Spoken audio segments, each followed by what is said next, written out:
Hey guys, today I'm going to be trying a different mic out. I am trying the shotgun mic, see how that works. Hopefully it works pretty well. Let me adjust it a little bit. Okay, so today, sorry if the lights aren't very good. I haven't finished getting these all set up, but I wanted to show you guys some of the modifications I make to these Defiant lights. We'll take it apart, check it out. So first off, let's open it. So it comes with batteries. Like I said, you can stand it, you can lay it flat, you can do whatever you want with it. It's got a power switch on the back. One of the things I want to do, one of the modifications that I thought of, is I want to put a tripod screw on here, so I can screw in a tripod mount. So I bought some 1/4 inch by 20, what are they called? Coupling nuts, I guess what they're called. And if I can get it out. My plan is to take this apart, drill a hole in the bottom, probably a little bit off to the side. I don't want to drill into one of these ribs, and probably away from the battery compartment, so possibly in this area. Drill a 1/4 inch hole. I have some step bits, and then on the inside, coming in from the inside out, I want to use one of these flat head machine screws. Screw into here, into this. I think these are 1/2 inch, and then that'll leave it'll leave this sticking out just enough to be able to screw on a tripod mount. Like here, I'll show you one from one of my other tripods that I have here sitting next to me. So I'll be able to screw this in basically just like this, and then that's it. I can mount this light to a tripod and make it much more usable for what I need. And if I want to distribute the load, I've been thinking about this too. Maybe I'll put it like a flat washer on the bottom here, so when this metal screws in, I have a set of tools, or a set of not tools, a set of different nuts and bolts and everything. And I have some of these fender washers that are 1/4 inch. So these might actually work with exactly what I need for this. So when we put this in and screw it down, it's got a nice stable base. I don't know. I'll think about that. But either way, let's first start off with taking apart the light, showing you guys what we have inside, what's in it, and going from there. So it comes with the 4 batteries. It's got one of these little pull tabs. Make sure it works. Yep. So we'll take the batteries out.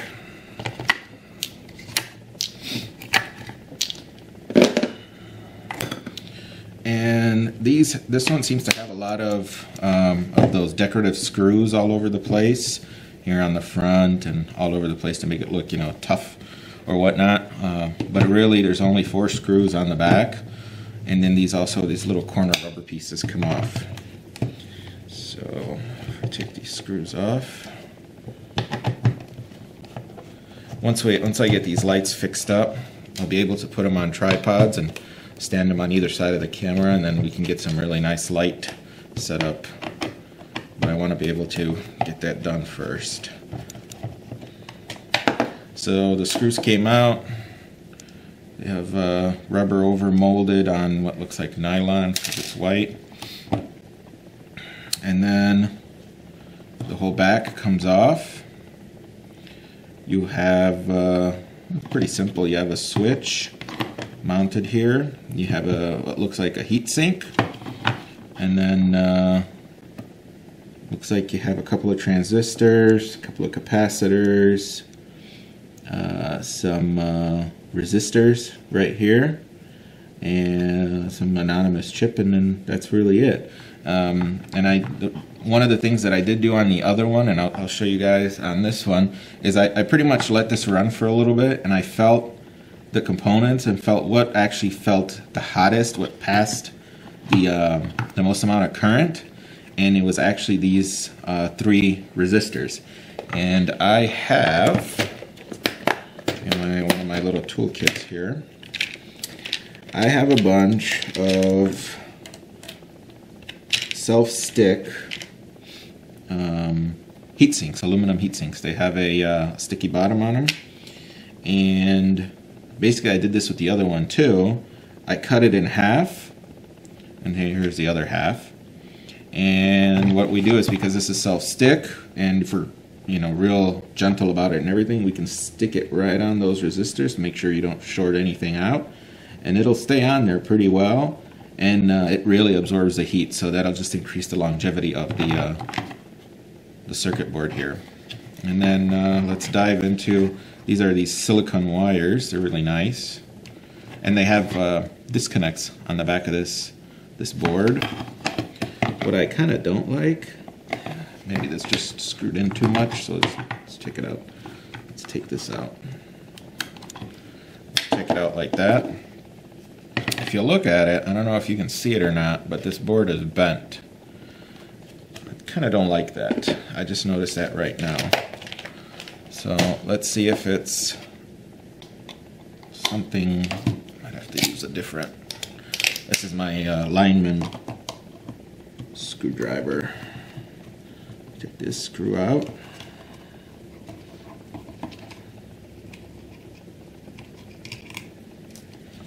it off to the side.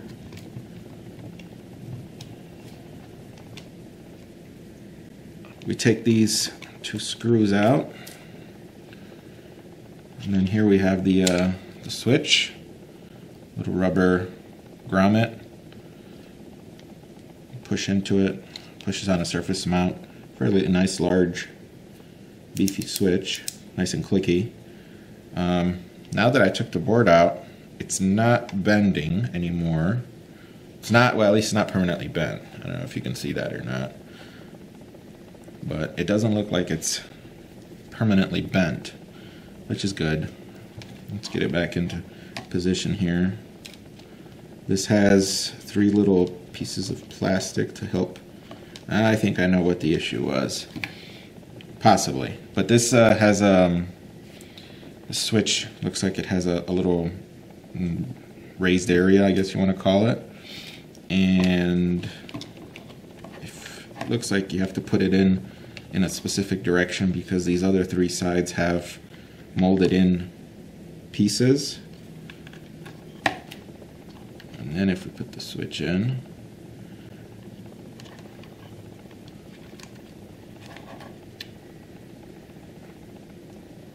yeah, that looks a little better. It seems like it's, when I push it down, it doesn't seem to be bending as much. So that's good. Okay, so chip have anything on it? I don't think so. Not that on the other side. So yeah, I mean, that's really all there is to it. Battery plus, minus, 1 resistor, 1 capacitor, the chip, 1 small resistor, 2 transistors, and 3 surface mount resistors. Resistor 3, 4, and these are the ones that get really, really hot. I burned my finger on it when I was messing around with it.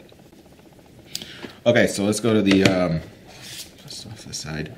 Let's go to the bottom side here. So I told you guys that I really like the way this arm was set up, because it won't wear out. This clicking mechanism. If you got anything made from China or anything like that that wasn't designed well, you know that they would just put like a little piece of plastic or something, and you move this thing around, 3 or 4 times, and then the plastic breaks off, and then there goes the little arm. It doesn't hold its position. But this one has a little gear, little teeth on it, and that side matches, get this out, with a little spring and a little tooth, I guess. And it fits into a little channel made into the plastic down there, so the spring always puts pressure on this interface here between the gear, I guess you call it a gear, whatever you want to call it, and the little tooth. So that way, as you move it, you're not just hitting this piece of plastic and ripping it off. You're actually compressing the spring a little bit, and that helps it move over and it helps it from wearing out. So I really liked that when I saw this. That really surprised me. And then the rest of it is just got plastic on it. Now that I look closer, actually these around the outside, I don't know about these in here, but it really looks like these from the outside are actual screws and nuts. They don't look like they're just cast into the plastic. Let's see if I can scratch on one of them. Yeah. Wow, okay, that's even better than what I thought. Even though they're just decorative for these rubber pieces, they are actually nuts and screws. That's interesting. Allen head screws, I think, is what they are. Anyway, let's go inside. So we have this aluminum heatsink here that is there to transfer heat from the LED, held down by 2 screws. It's also got 2 locating pins built into the plastic. Take those out. Whole thing comes out. I see a bunch of thermal grease. You can see some squishing out, which is good.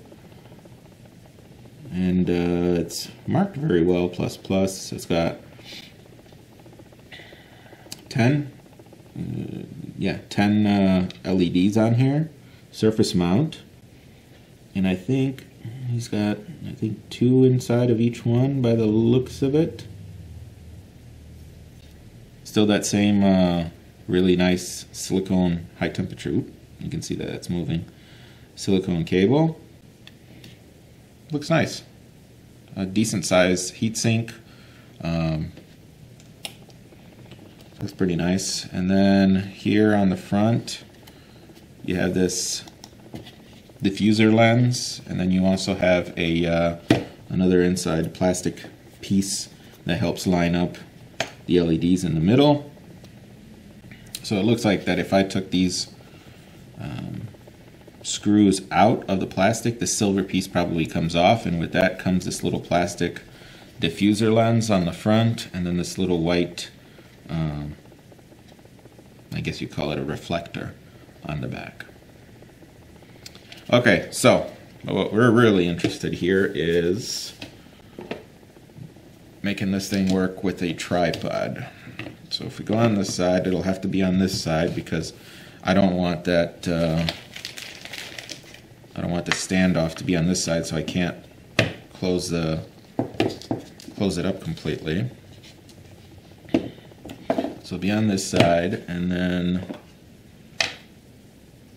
this was sitting in like this. So the switch is over here. So we're gonna go on this side. So we wanna go right here. Just do a quick, I just don't want to interfere with anything too much. Oh, I dropped out. I want to make sure I have enough room so when I screw this in, I don't hit the battery compartment. So if I put it in a little farther down, that should work pretty well.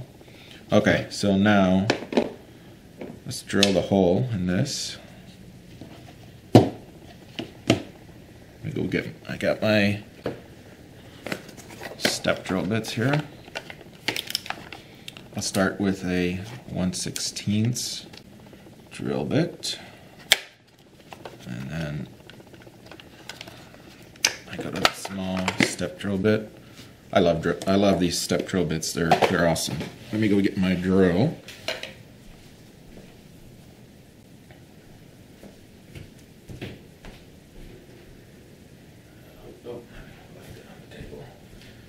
It's already on the table. I got my drill here.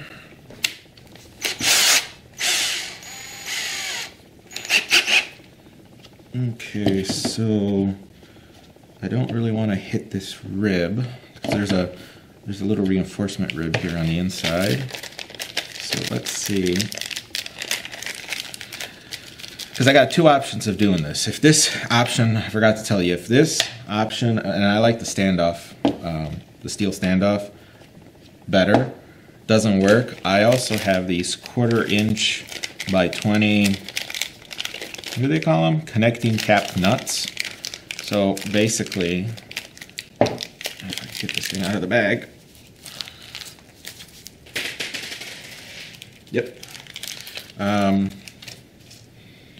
Basically, it's got a Allen head on the other side, and it's got a fairly deep, I don't know, deep area here where it's all threaded. So a thing that hit me first was to drill a hole big enough and then maybe epoxy it from the inside and have it just sticking out. So if this thing with the screw doesn't work, I can just drill the hole a little bigger, because this outside diameter of this connecting nut, whatever you want to call it, is bigger than the 1/4 inch of the threaded area of these screws, and try that. But I first want to try it with a more secure connection. So if we look, what I want to do is avoid the head of this screw from hitting on these little plastic ribs on the inside. So I want to make sure that wherever I drill the hole, it's far enough away that it won't hit. I'm really not too worried about these outside ribs, but the inside one helps align the back, so I don't want to hit that. So it looks like if I go really next to this outside rib, and I'm gonna have to do this off to the side a little bit so you might not see anything, but alright, that's nice and easy. So we put a little hole. I don't know how well you can see it, but it's right next to that outside rib. And we'll go to the step drill bit. Step drill bits are nice because they tend not to tear the material. When you're going from a really small hole to a really big hole, because it goes in steps.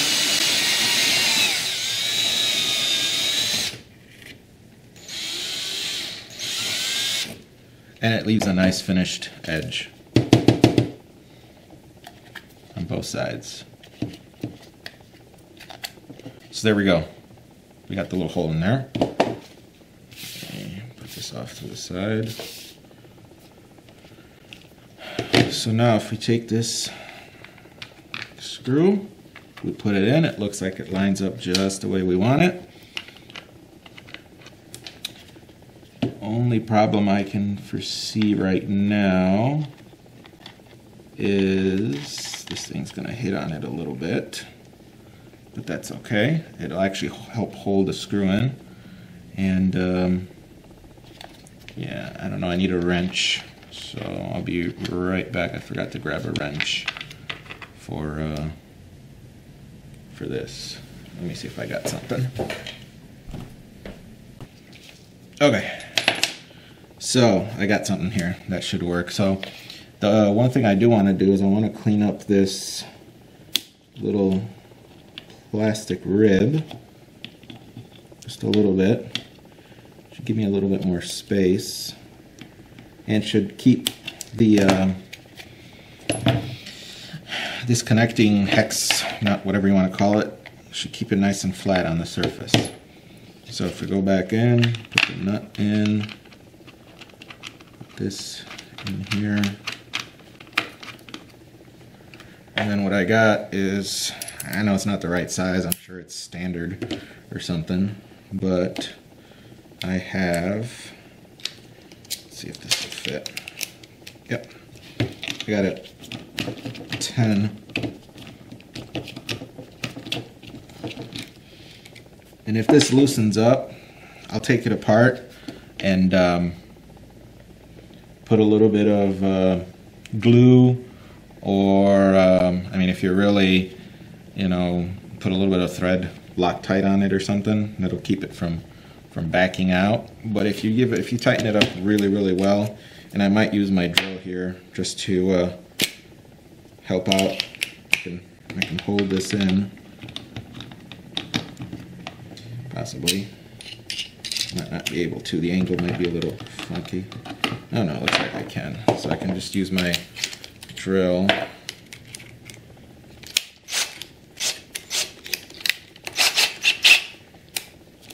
Put it on a decent torque. Hold it with the screwdriver. And, you know, let it have it so it's nice and screwed down. Okay, so that's done.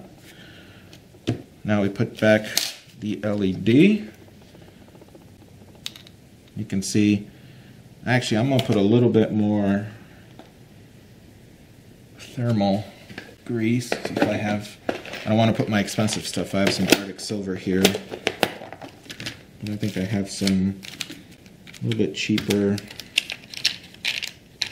ceramic. Still made by Arctic Silver. Still not that cheap, but it's a little cheaper than the Arctic Silver stuff. So we'll put a little bit of a X here.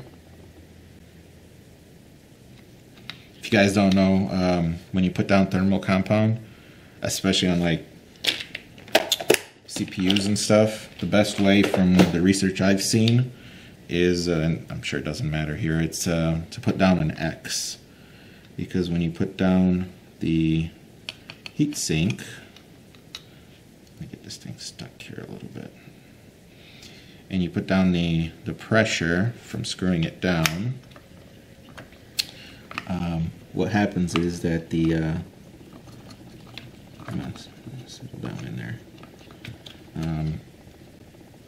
The pressure will spread it from the center out, so that'll reduce the chances of capturing an air bubble inside. Okay, we got that down there.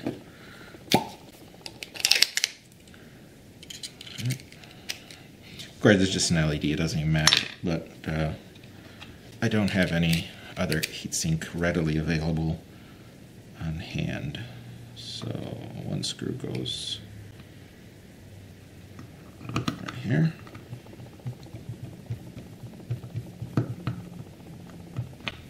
And then before we screw down the other one, I also want to make sure that I'm applying even pressure. I don't want to overdo it.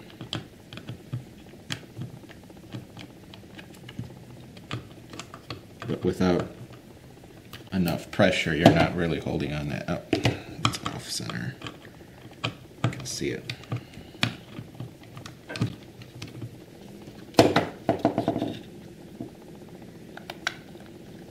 There we go. There you go. So now if you get it on center, everything sits down all the way. Imagine that.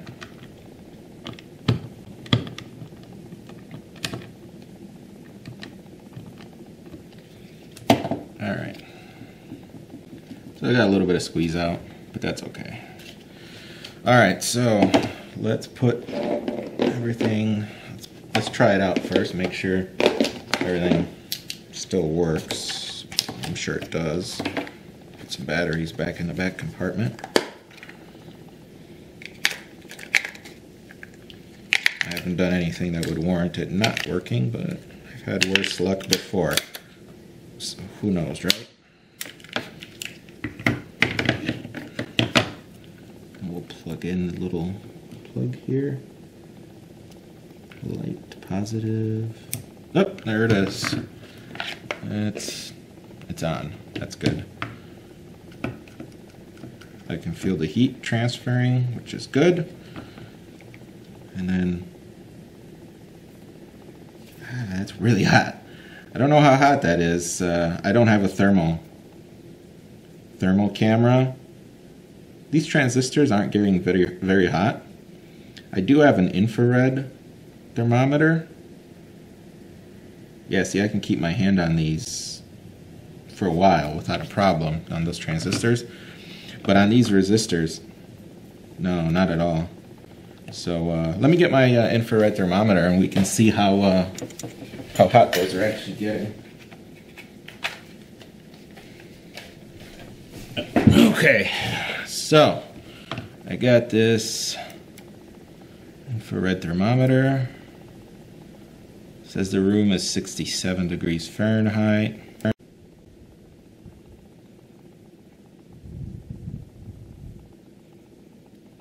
Okay, it looks like I'm running a little low on memory, so I should fix that. But this whole board is getting really hot. So let's see, what's the temperature here? 95, 182, 190. That's the hottest point I could find. 190.9. You can see it says it's got a highest reading. 210, 201, 212, 220. So that's 220.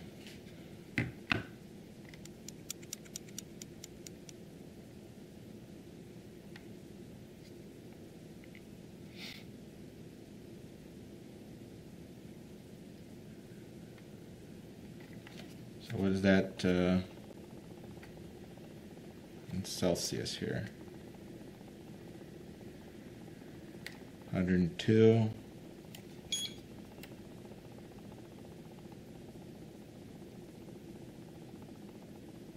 101. Yeah, about 101, because it's, 220 degrees is close to boiling temperature. Okay, so let's shut this off. And let's apply the heat sink. And I'm just going to be real careful. You can already feel the heat sink getting warm. This side of the board where this connector is actually warm too.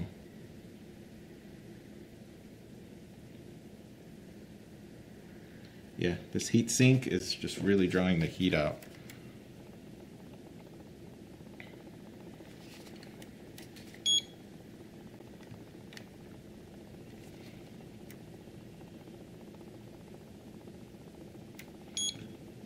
So let's turn it back on, let it run for a little bit, and see how hot it gets. It's definitely pulling the heat out. I can feel it getting really warm, which is good. It's supposed to be getting warm, right? And I've never had one of these heat sinks ever really fall off. I've used them on computer memory before. I've used them on some other heatsink issues, and I've never had them actually fall off. Yeah, that's getting really hot. That's good. So let's check it again. 42. So let's see how 40, 41.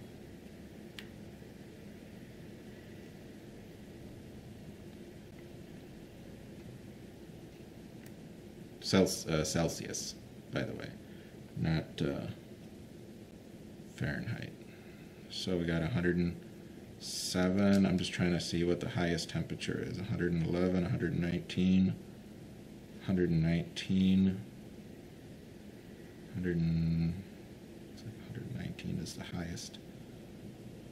Because they heat up pretty fast. They're very small components. Can't seem to get anywhere higher than. You can see it's still on. You can see the light underneath it. 113.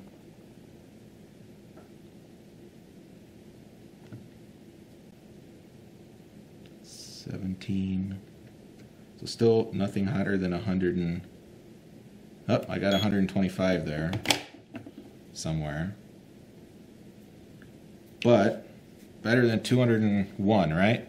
So definitely dropped the temperature by about half. So that's a really quick easy, awesome mod on electronics in general. The cooler they run, the longer they will last. So, you know, when I saw this, and I said, you know what, let me modify it. So, put the switch back in here. Make sure you get it oriented correctly. The circuit back on. Get the little screws.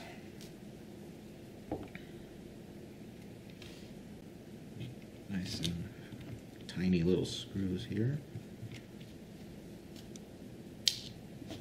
End up dropping them.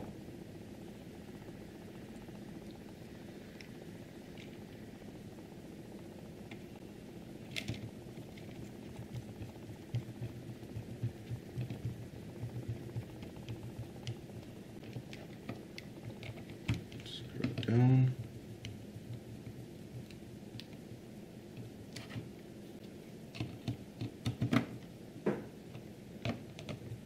You're screwing into plastic here, so I don't want to over tighten. I also have to make sure that I don't forget the little kickstand, and then also the little peg here that it sits in. And this one is a little hard to get in correctly because it's got a specific slot it wants to sit in. So you need like tweezers or something, and I'm just being lazy and I'll use the, there we go.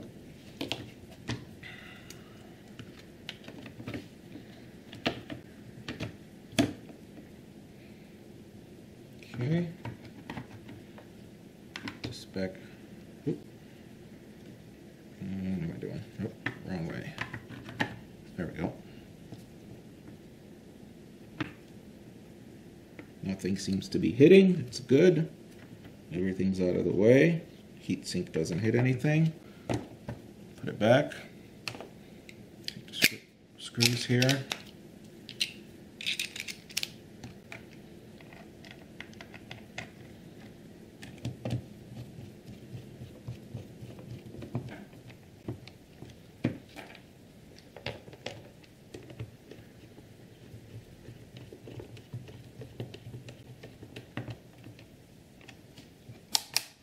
Make sure that's working.